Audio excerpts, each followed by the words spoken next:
What are you going to do in the short term, middle term, and long term to rescue the Naira? That was a question asked by Nigerian Senator Orji Uzor Kalu during last week's screening session of the country's new CBN governor, Olayemi Michael Cardoso. The senator went on to add, and I quote, "because the Naira is finished."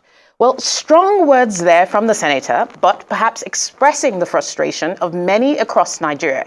Well, the Naira is still well and alive, but clearly not in a great place. The Nigerian currency fell to the psychologically important threshold of 1,000 Naira to the dollar on the parallel market during the week, further widening the differential with the official market now at almost 30%. Can the new CBN governor and his team work magic around exchange rate policy and monetary policy to restore stability in the markets and the confidence of both domestic and foreign investors?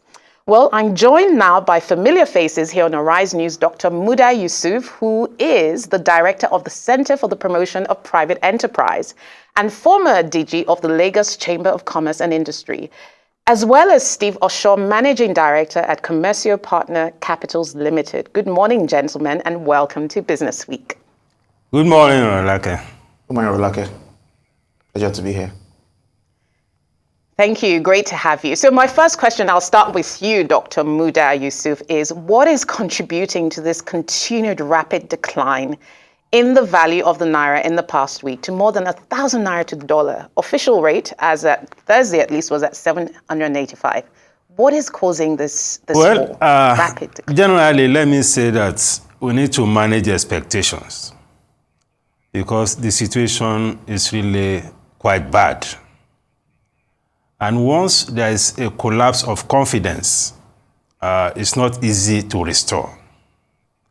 I think the situation we have faced in the last few weeks has been a result of almost a complete collapse of confidence in the capacity of the monetary authorities to be able to stabilize the currency. And this has been fueled largely by intense speculative onslaught on the Naira. Because following the information that came out, both from the audited reports that were released and some of the commentaries and analysis of those reports, a lot of anxiety has been created among economic players as to whether the situation is actually a situation that has a very good outlook.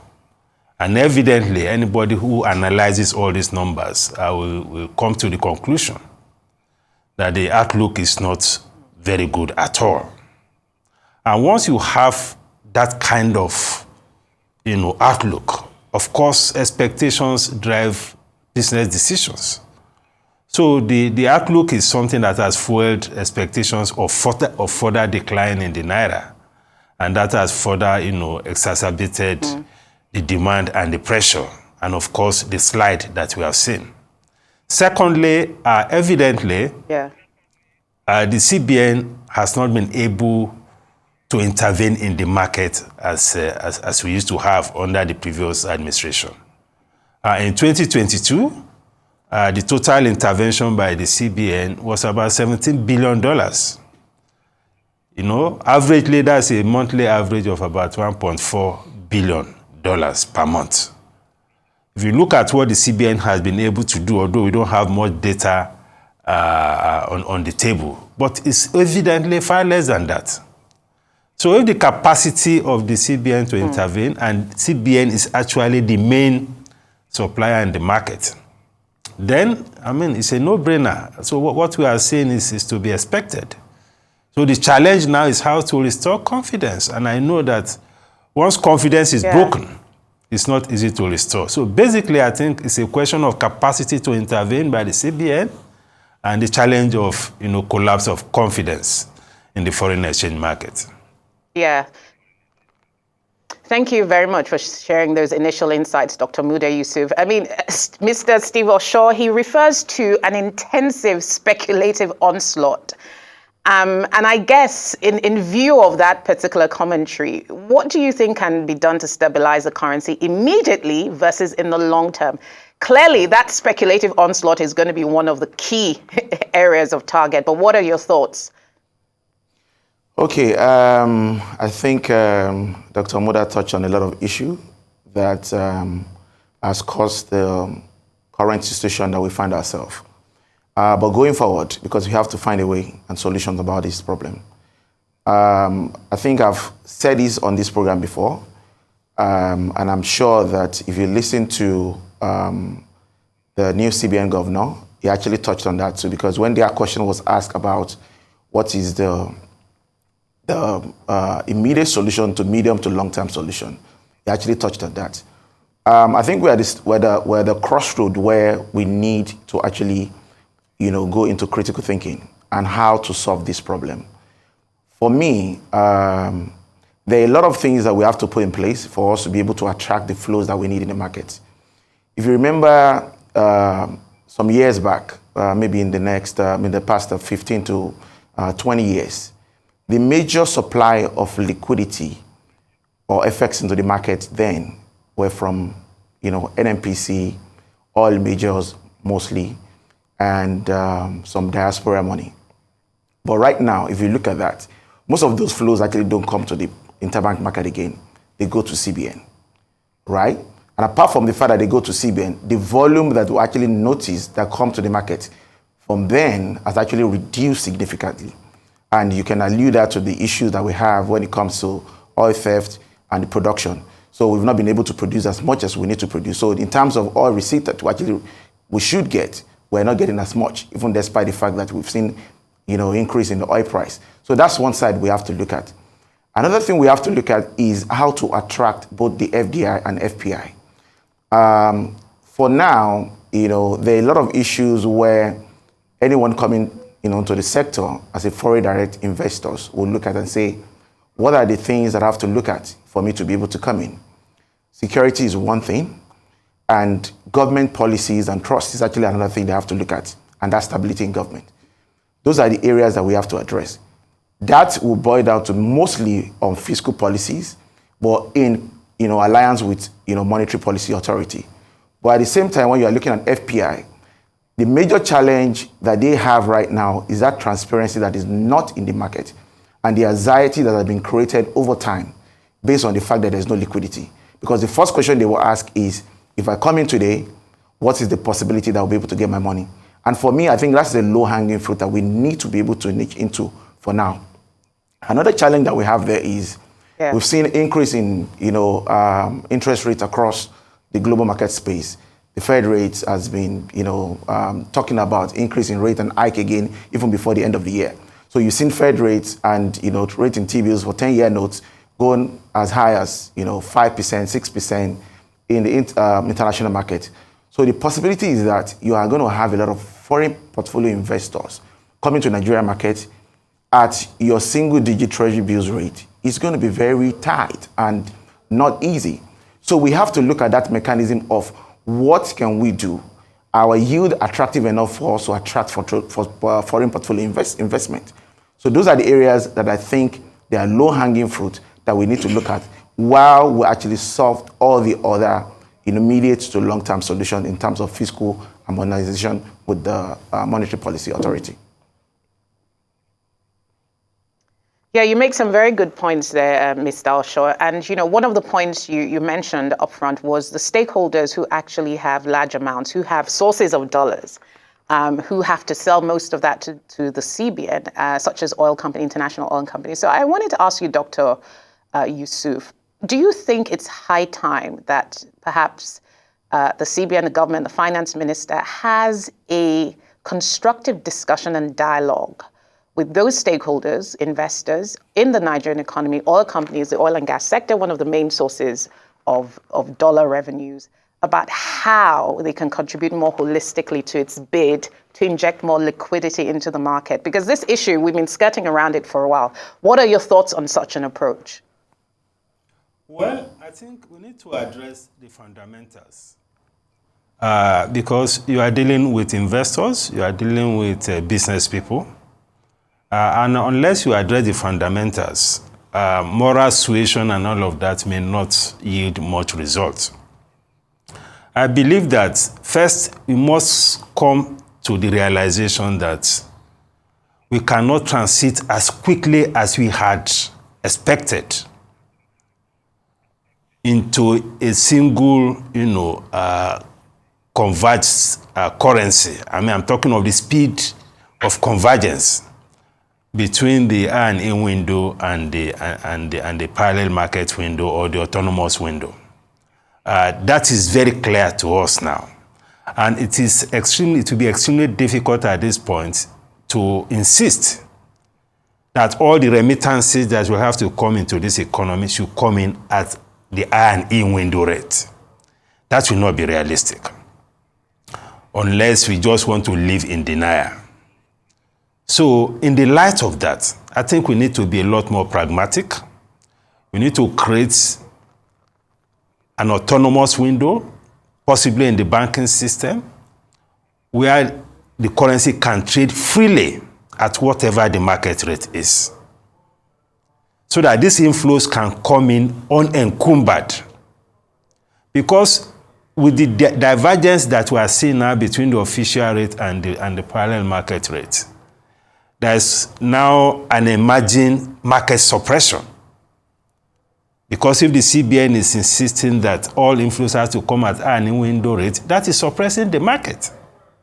So while we struggle and grapple with how to stabilize the R&E window and restore confidence, I think we need to have a parallel window which is official, where the currency can trade freely, unencumbered, so that all the remittances and things like that will come in, and we eliminate all these under-the-table transactions which are going on even right now.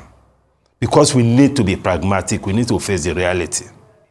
Now, talking about the relationship between the CBN governor and the finance minister, of course, I mean, given their background, given where they are coming from, and given the disposition of the current administration to emphasize the issue of policy coordination, I expect a whole lot to happen, between the two of them. Because this administration has even, and in some of the documents we saw, now has a framework for policy coordination. And that is why the finance minister has also been mandated to be the coordinating minister for the economy. So there is a framework for coordination. So within that framework, I expect this kind of interaction to yield a lot of results, in a way that we can now relate to these other stakeholders in order to shore up our external sector liquidity. I think that should be taken for granted, given where they are coming from and given their understanding of the situation, and given the fact that even Mr. Yemi Cardoso said during the interaction with the National Assembly that he was also going to engage stakeholders. I think that is good to know. So yeah. I'm optimistic that at least something positive will come up from that interaction. Yeah, thank you very much, Dr. Yusuf. It's interesting, the finance minister, Mr. Wale Edo, did reference about a sum of about 6.8 billion owed to in liquidity needed to inject. And meanwhile, on his part, Mr. Cardoso was talking about Nigeria's GDP. So one of the questions many want to know is whether this marks a turning point for the CBN in terms of its focus. Yes, the finance minister will play a coordination role, but one of the long-held criticisms of the CBN is that it was acting too much like a development finance institution and not focusing enough on its mandate. How do you see that perhaps panning out going forward? And will that make a difference? Will streamlining its mandate make a difference in its ability to effectively manage and commandeer monetary policy? Well, is that for me or for Osho? Dr. Yusuf, yes. Okay. That question was Okay. Well, I expect in the light of what I just said, first of all, we must recognize that there's an element of market failure in the Nigerian financial system when it comes to funding some critical sectors of the economy. It's almost impossible to fund long-term projects from the normal financial market transactions. It's extremely difficult. When you look at the interest rates, which is well over 20%, and when you look at the tenor of funds that exist in our financial markets. So we must recognize the existence of market failure within the financial system, the capacity of the financial system to support the growth sectors like manufacturing, like infrastructure, and so on and so forth. So to that extent, we cannot do away with development finance interventions. And what Dr. Yemi Cardoso has said is about, working through the development finance institutions, not getting the CBN directly involved in it. But as a developing economy, we need that development finance window to be able to support some critical sectors of the economy. I think that is not mutually exclusive. I think the CBN still has that role to play, and I don't think that will distract from its fundamental role as an institution that is responsible for price stability and financial system stability. What we should not see is a situation where the focus on development finance will not be crowding out the core functions of the central bank. And I believe that the new CBN governor has a very clear understanding of that. But as for development finance, I think we still need it and to support the development process and to support some key sectors of the economy. Yeah, very well said, Dr. Yusuf. So, Mr. Osho, I want to take a look at a country in the region now, just a small divergence, but hopefully we can connect it to some of the issues we're facing here. So Ghana recently left its MPC unchanged. Its MPC is actually quite high at 30%, but not surprising given its inflation challenge. I think inflation in Ghana is in similar territory. How do you think the current hold policy of a country like Ghana signals perhaps the limitations of inflation targeting in helping to control inflation? Or is it more of a concern over economic slowdown? And what lessons might there be, if any, here for Nigeria, particularly as we know that, of course, the next MPC has been postponed here in Nigeria, but Ghana holding on its rate, tackling inflation, but with a very high monetary policy rate of 30%, but still saying we're going to hold, and inflation is still quite high. Is that highlighting the limitations of trying to control inflation using interest rates as a policy tool? What are your thoughts? I think the situation for in Ghana is actually very quite there right now. And the reason is because from the beginning of the year till now, you've seen an aggressive stance from the Central Bank of Ghana in terms of their monetary policy rate and how they've moved the rate between beginning of this year and now. And the fact that inflation is still rising and they have actually decided to keep the MPR at 30% at the last meeting just signifies that they want to be able to assess what they've done over a period of time and how that policy is actually impacting or addressing those issues that they want to address in the economy. And at the same time, you cannot ignore the fact that you've seen series of protests from the citizens in Ghana trying to protest against the policies of the government and how it's impacting the economy and the standard of living of all the Ghanaians. So I think it is more of trying to play reasonability around the issue of monetary policy rate and inflation and check a rein on inflation. That's one of the reasons. And at the same time, I think if you look at the global space, a lot of things have been happening in that space. And whether you will like it or not, there is a fit through from what happens in the global economy to what's happening in the emerging economy. And I think that's one of the reasons why the Ghanaian government is actually looking to see what the effect of what they've done in terms of their monetary policy outcomes to how this is going to pan out to the end of the year. And I think is a concern for a lot of central bank across the world. Like I said earlier, you've heard about the Fed still talking about aggressive and hawkish stance before the end of the year. The Nigerian central bank had to postpone their meeting, maybe based on the fact that we have a new central bank governor that is coming to place. And at the same time, we have to be able to, because there's going to be some drastic decision that's going to be taken going forward by the new central bank governor. So definitely, I think that necessitates the reason why they have to move the meeting to the next time. But that said, I think the global inflation pressure is a concern across the globe, not just for African economy, even developed markets. And the best way for now is using the interest rate, mechanism to be able to tame inflation. Whether that has worked from where we have seen that since last year till now, is what it's is up for the jury to actually decide. But again, the problem we have are not just more of the monetary policy issues. There are also a lot of structural problems which most of the governments have not been able to address. And without addressing those structural problems, alongside the monetary policies that are coming out from the central bank of this world, is going to be a problem to be able to have a lasting solution to tame inflation. Yes, thank you very much, Mr. Osho. And of course, sometimes central banks have to tread carefully with interest rate utilization due to the risk of an economic slowdown or even in more extreme cases, recession.